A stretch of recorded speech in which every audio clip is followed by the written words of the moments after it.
الوداع لاش غریب الغربا، الوداع لاش جمیع الشہداء، الوداع بے کفن و بے وطنا، الوداع لغریب زہرا.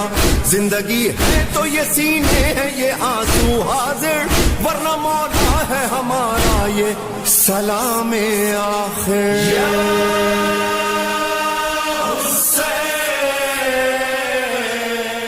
بعض لوگ اب کیا کیا جائے، الوداع والے نوحوں پر بھی اعتراض ہونے لگا ہے کہ بھئی الوداع والے نوحے کیوں پڑھے، سمجھ نہیں آتا عزاداری کے ہر شے پر ہی کیوں اعتراض کرنے لگتے ہیں. دیکھیں الوداع کہنے کا مطلب مولا کو خدا حافظ کہنا نہیں ہے، بے شک، بلکہ جیسے حج اور عمرہ پہ تشریف لے جاتے ہیں تو وہاں سے پلٹتے ہوئے آخری الوداعی طواف کیا جاتا ہے یا نہیں کیا جاتا؟ کیا کہنے قبلہ، کیا کہنے. جزاک اللہ. الوداعی آخری طواف مستحب خاص ہے یا نہیں کہ مکے سے الوداع کہتے ہوئے طواف کرو؟ بے شک. تو نیت یہ نہیں ہوتی کہ اب میں الوداع کہہ رہا ہوں تو کبھی بھی حج اور عمرے کے لیے واپس نہیں آؤں گا.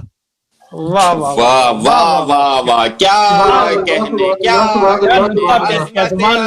حسین علیہ السلام صلوات. اللہم صلی علی محمد محمد وجل فرج. بہت خوب، بہت خوب.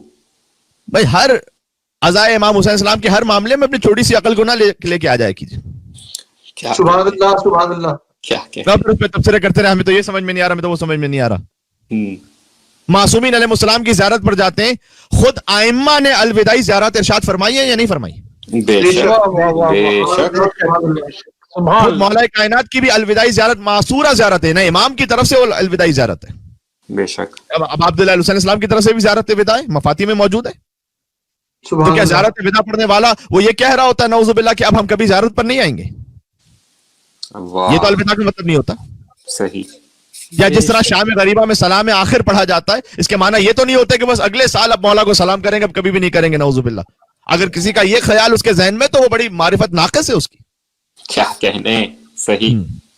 الوداع کے معنی یہ ہوتے ہیں کہ جس شدت سے یہ عزاداری سید الشہداء برپا کی ہے الحمدللہ رب العالمین، اب اللہ کی دی ہوئی توفیق سے انشاءاللہ آئندہ سال جب انشاءاللہ پھر محرم کا چاند دیکھیں گے تو اسی کیفیت میں اس سے بڑھ کر اس شدت سے ایام عزا کو منائیں گے اور مولا کا غم منائیں گے اور فرش عزا کو بچھائیں گے. یہ خاص و مخصوص ایام ہے، بے شک. اس لیے کہ 9 ربیع الاول ہم تو جاری رکھتے پھر ایام عزا، کبھی بھی سوگ نہ بڑھاتے، لیکن 9 ربیع الاول چونکہ امام نے خود فرما دیا، کل اسے حدیث پڑھ دوں، یہ یوم نزع السواد کہ سیاہ لباس اتار دینے کا دن ہے.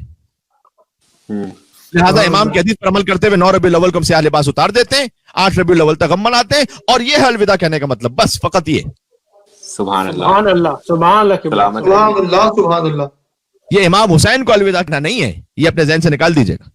بے شک. حسین سے تو ایک مومن کسی لمحے کو بھی جدا نہیں ہو سکتا ہے، سبحان اللہ سبحان اللہ سبحان اللہ. چاہے خوشی کا موقع چاہے غم کا موقع. یہ ان خاص غم کے ایام کو جو خود امام نے متعین فرمائے ہیں انہیں الوداع کہنے کا موقع حکم امام پر.